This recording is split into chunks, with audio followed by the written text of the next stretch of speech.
Hey, what's up? This is Ricardo at Parts People, and in this video, we'll outline the steps for completing a part replacement on your Dell PC. Visit our website and use this coupon for a 5% off discount.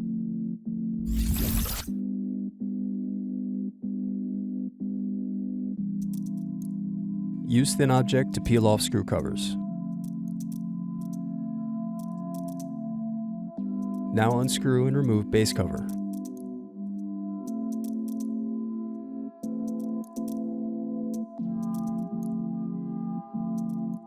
Then unscrew and disconnect battery.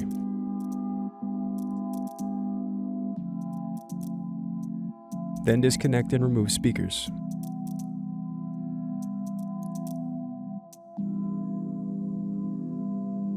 Then unscrew and disconnect touchpad.